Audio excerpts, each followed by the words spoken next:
It was like watching a party I wasn't invited to. The office was slowly emptying out, people rolling their bags to the car service, laughing, joking, all packed and ready to head to Paris. Ryan, Bryce, and Tom, the big guys, they were all set to take the stage with our investors. Meanwhile, I sat at my desk, staring at a text from Ryan. "Sorry, man, budget's tight. We need you here to keep things running while we're away. We couldn't do this without you, though." I read it twice, and the sting hit harder than I wanted it to. They were off to make the deal of a lifetime, but me? I was the one left behind, the workhorse, the guy who keeps the wheels turning, the one they can always count on.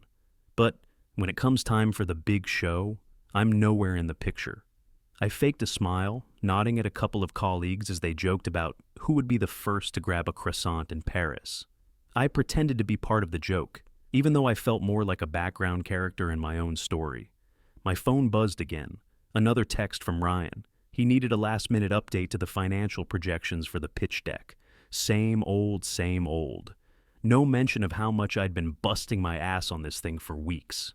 No thanks, just, "Can you update these? We need this done before we leave." I glanced at the clock, almost 5 p.m. The office was nearly empty now, the silence growing louder with each passing minute. Everyone else was buzzing with excitement, but I just kept working. I built the model that made this company scalable. I set up the operational framework that made us reliable, made us successful. But none of that mattered in this moment. Just as I hit send on the updated slide deck, my phone dinged again. This time, it was a message from Claude Bertrand, one of the investors. My pulse skipped. I opened the message, heart pounding. He wanted to meet the person behind the operational framework, the one I had built. And for the first time in a long while, I felt something shift inside me. Maybe I wasn't just a cog in the machine after all. I couldn't stop thinking about that message from Bertrand. It was the kind of thing that could make someone feel seen, even when the world around them was busy pretending they weren't there. I stared at the phone screen, half expecting it to disappear or be replaced by a more appropriate message from Ryan. But no, Claude Bertrand was asking for me. Not my boss, not some middle manager, but the guy who could change everything with a single decision. And it felt like a punch in the gut. A good punch, but still. I looked over at the clock, 9:30 p.m. The office was empty now, just me and the glow of my laptop. My fingers hovered over the keyboard as I thought about what had gotten me here. I'd built the operational model that made the product scalable, pieced together strategies that attracted clients, kept everything running like clockwork. But now, while Ryan, Bryce, and Tom were off in Paris, popping bottles and posing for photos like the whole thing was their genius, I was stuck here, fixing slides for people who didn't even understand what I'd done. My stomach twisted. Another text buzzed in. It was Ryan, of course. He wanted me to confirm that the demo environment would work with Bertrand Investments' system. Not, "Hey, how's the night going?" Or, "Thanks for all the late work you're doing." No, just another task to add to the pile, another thing to fix. The frustration was starting to burn now. It wasn't just the work, it was how they treated me. They all acted like I was some shadow in the background, never acknowledged, but always relied on to make sure things didn't fall apart. I pushed my chair back and rubbed my eyes, staring at the empty office. The buzz from the Paris trip was distant now, and I was left here in the quiet, working through dinner because no one cared enough to tell me to stop. I thought about the irony. Here they were, celebrating a milestone that I'd helped create, but I wasn't even a part of the picture, just a name on a spreadsheet, just another cog in their machine. I shook my head and got back to work. Clicking through the presentation, I adjusted the financial projections Ryan asked for, not bothering to eat. If I couldn't be there, if I couldn't be part of the celebration, then at least I'd do what I could to make sure they had the best deck they could. Then, an email notification popped up. My heart skipped when I saw the sender. Claude Bertrand. I clicked it open, almost afraid to read what he might want. But when I did, my chest tightened.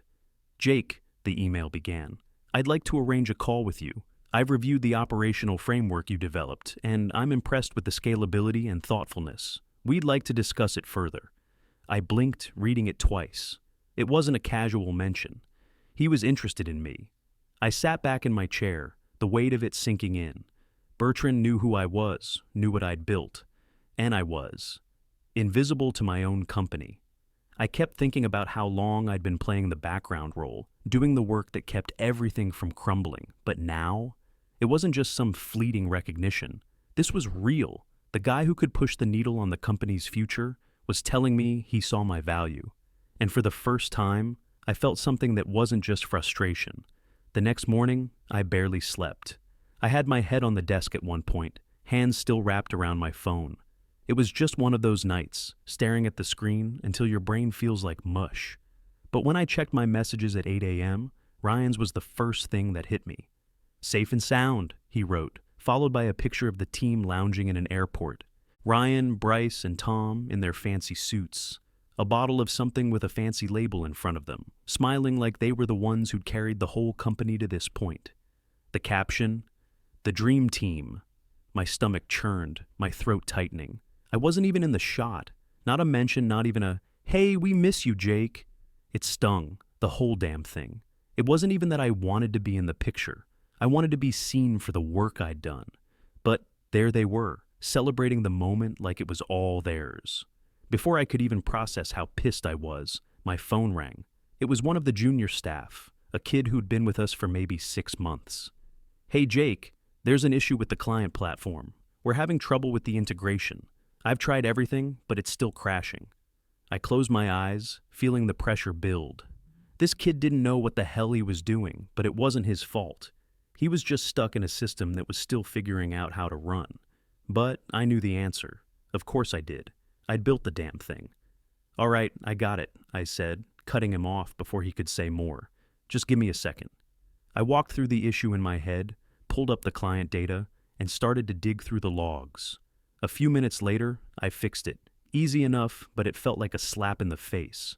I was the one they went to when things went wrong, but never the one they turned to when it was time to take a step forward. My phone rang. "Ryan," I answered, trying to keep my voice steady. "Yeah?" "Jake, what the hell did you do?" Ryan's voice was sharp, furious, like I'd just blown everything up. "What do you mean?" I asked, trying to play it cool. "The email you sent to Bertrand. Why the hell would you say that?" He snapped. "We're trying to close this deal, and now we've got a mess on our hands." I took a breath. I just told him the truth. I'm not going to Paris because of budget cuts, but I'm available for a call. He wanted to talk to me. Ryan's silence lasted a little too long.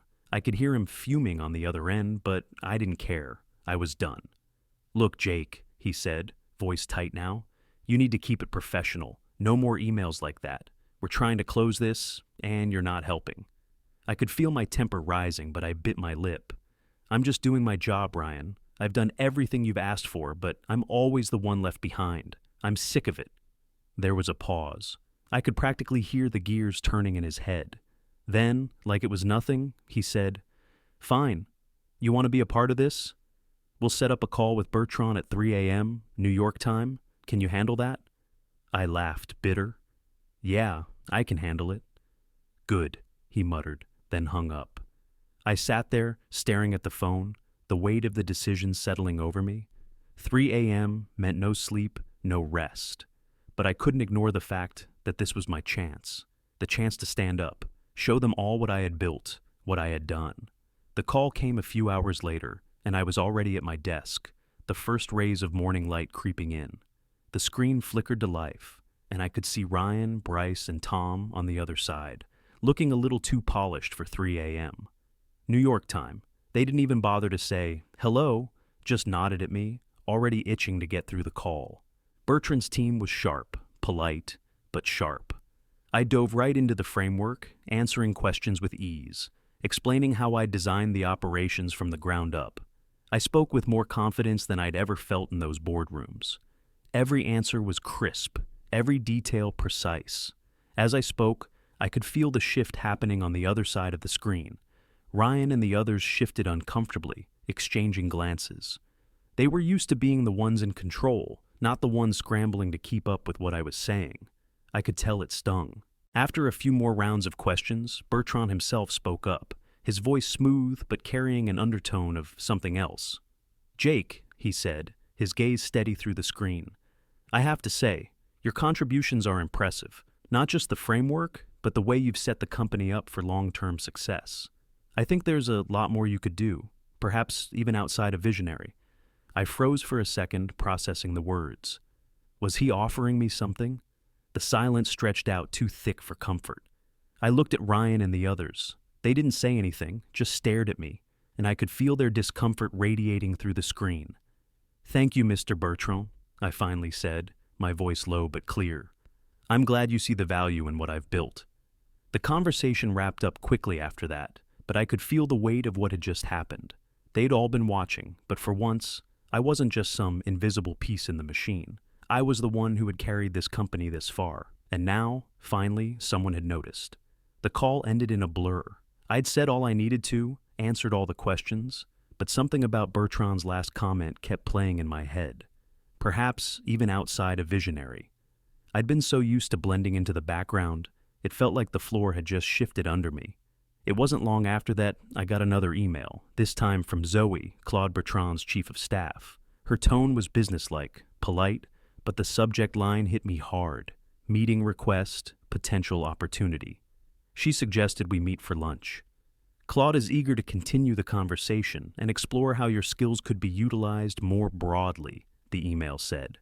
I stared at the words, my heart picking up speed. Was this really happening?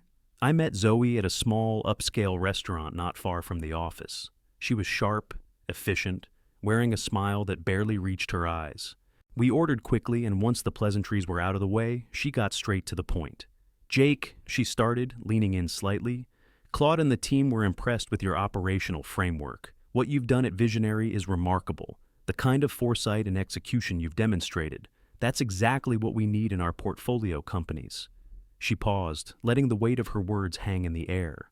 "That's why we'd like to offer you a role with Bertrand Investments, leading operations across our portfolio."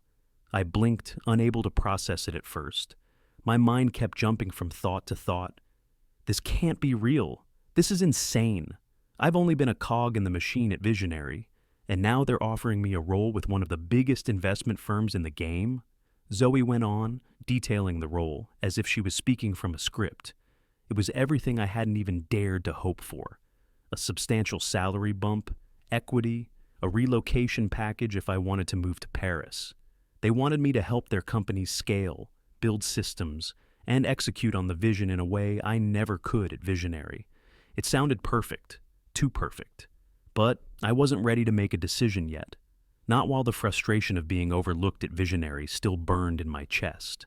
I kept thinking about the long nights I'd put in, the systems I built, the countless hours I spent holding everything together, while the real players got to take the glory.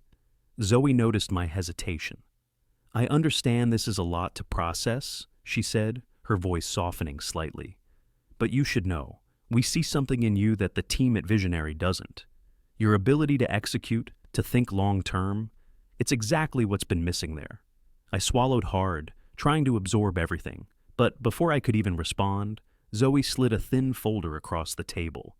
"This is something you might find interesting," she said. I opened it. Inside were a few documents marked confidential. As I flipped through them, my stomach twisted. It was information about Visionary's failed funding attempts, multiple rejections from investors, all tied back to the same thing, a lack of operational foresight, the very thing I'd been working on for years, the one thing they'd never recognized. The weight of it hit me like a punch to the gut. Visionary had been rejected because they didn't have what I'd been quietly building in the background. The entire time, I had been the one holding everything together, and they had no idea. But here was Bertrand, offering me a seat at the table, offering me the chance to build something bigger than I'd ever imagined. I closed the folder slowly, my mind spinning. Zoe was watching me closely, but I couldn't bring myself to speak right away. I had always prided myself on my loyalty to Visionary. After all, they were the ones who'd brought me in, given me the chance to prove myself. But now, it felt like I'd been a placeholder all this time. I couldn't ignore what Zoe had just given me. I couldn't unsee the truth that had been right in front of me all along. I excused myself soon after, the weight of the decision heavy on my chest. As I left the restaurant, the cool air hit me like a slap, clearing my head a little. But I knew one thing. I wasn't just a pawn in someone else's game anymore. The ball was in my court now. The hardest part was figuring out what to do with it. The meeting felt like a pressure cooker. We were all gathered in the conference room, the air thick with tension as we went over the Series B funding details. Ryan was pacing in front of the whiteboard, spitting out numbers and projections like he was trying to convince himself it would all work. The investors were just a breath away, but I could feel the cracks in the foundation, the walls closing in. Ryan kept pushing me, his voice a little too sharp, asking me to make sure everything stayed in line, that the operations wouldn't derail at the last minute. He was looking at me like I was the only thing standing between him and a disaster. "Ryan," I said, cutting through his rambling, "I need to talk to you about something." He looked up, irritation flashing in his eyes. "Not now, Jake. We're about to close this round." "No," I said, standing up. "Right now. You need to hear this." The room fell silent. I could see Bryce and Tom exchange looks, but I didn't care anymore. I pulled the folder Zoe had given me out of my bag and dropped it on the table. The sound of the folder hitting the wood was sharp, final. "These are the funding rejections you never told me about," I said, voice steady but firm. "You've been turned down multiple times because you've never had a solid operations strategy, and I was the one who gave you that." Ryan's face paled. His jaw tightened as he looked down at the documents, his mind scrambling. I could see the realization settling in. The thing he'd never wanted to acknowledge, the thing he'd kept hidden for so long, was now in front of him. "You don't get to ignore this anymore," I continued, my voice low but unwavering. "You've built a company based on my work, but you never gave me any credit. You've had your chance to recognize it, but you didn't. Now, I'm the one holding the cards." Ryan let out a breath, clearly shaken but trying to cover it up. He pushed his chair back, running a hand through his hair. "Jake, I didn't know how bad things were, but listen, this doesn't have to be the end of the line. We need you. We need you here." For a moment, I thought he might actually get it. But then he started speaking again, his words almost too smooth. "I can make this right. We'll offer you a new role, a real role, Chief Operations Officer, full control over the operations department.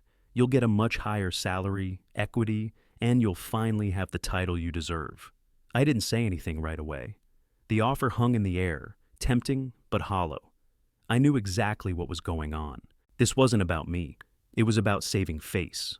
They had nothing left to offer but the position they'd kept from me for years, now that someone else had noticed my worth. Ryan was watching me closely, waiting for my reaction. "Jake," he said, his voice softer now, more pleading.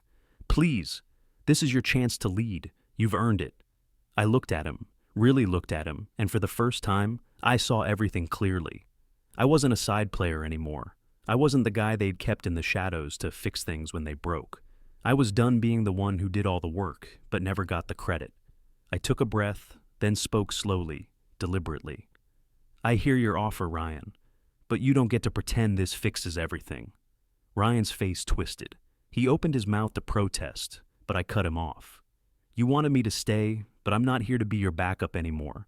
I'm done being ignored.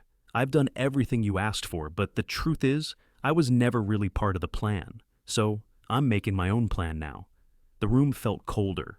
Bryce and Tom were silent, still processing, and Ryan was just staring at me like he had no idea who I was anymore. I turned to leave, but before I reached the door, I heard Ryan's voice behind me. "Jake, wait, please." But I didn't stop. Not this time. The ball was in my court, and for once, I was the one calling the shots. As I stepped out of that room, I felt the weight lift off my shoulders. I was done playing someone else's game, and now the choice was mine. Stay and fight for my worth at Visionary, or walk away and make my own future. But whatever I decided, I knew one thing for sure. I wasn't going to let anyone overlook me again. The all-hands meeting was supposed to be just another round of updates. Everyone was there: Mark, Ryan, Bryce, Tom, and the rest of the leadership team. But when I walked up to the podium, I could feel the weight of the moment in the air. The Series B funding was secured, and for the first time, I was the one who had made it happen. I didn't waste any time. I laid out the new operational structure with the confidence I'd been faking for years. This time, it was real. I'd redefined the way we operated, streamlined processes, new roles, new leaders, all based on merit, not politics. I spoke with authority, moving through the slides, my words steady and clear. And as I spoke, I could feel their eyes on me, Mark, Ryan, and the others, all watching, some uncomfortable, others surprised. They'd never seen me like this. I wasn't just filling in the gaps anymore. I wasn't the guy who fixed their mistakes. I was the one who made the decisions. I looked around the room, and there were faces I hadn't noticed before, employees who had been overlooked, passed over, left behind in the shadows. But not anymore. I'd promoted several of them to leadership roles, people who knew the company inside and out, but had never gotten a real shot. Now they had the titles, the authority, the respect they deserved, and I could see their faces light up as I made the announcements. The room was stunned into silence. Ryan and the others were quiet, their expressions frozen. They didn't know what to say, and I wasn't about to let them off the hook. For the first time, it was clear who had been the real force behind the company's success, and it wasn't them. When the meeting ended, Mark pulled me aside, his tone more subdued than usual. He cleared his throat, his eyes avoiding mine. "Jake," he started, "the decision to promote you to COO was long overdue. We should have done this a long time ago." I looked at him, not surprised by his words, but still feeling the weight of the years that had led up to this. "Yeah," I said, my voice even. "But I'm not here because you finally decided I deserved it. I'm here because I earned it, and you didn't recognize that until it was too late." He didn't say anything after that. The truth was out in the open now, and there was no going back. He knew it, I knew it, and somehow I didn't feel angry. I just felt done. I walked back to my new office, the one I'd fought for, the one I'd earned. The door swung open and the space was empty but mine, every inch of it. I sat at my desk and leaned back, letting out a breath I hadn't realized I was holding. Then a package caught my eye. It was sitting on the corner of my desk, a small box wrapped in simple brown paper. I didn't recognize the sender, but when I opened it, I knew exactly who it was from. Inside was a Mont Blanc pen, polished, sleek, expensive. There was a note, too, in Claude Bertrand's familiar handwriting. "The best revenge is not just success, but success that transforms the landscape for everyone." I smiled, the weight lifting off me, the words sinking in. This wasn't just about winning. It was about changing everything, about shifting the power, about taking control of my own story. I didn't just take their roles or their recognition. I reshaped the whole damn game. I sat there for a long moment, holding the pen, feeling the weight of it in my hand. For the first time in years, I didn't feel like I was working to fit into someone else's vision. I was finally building my own, and no one, not Visionary, not Ryan, not anyone, could take that away from me.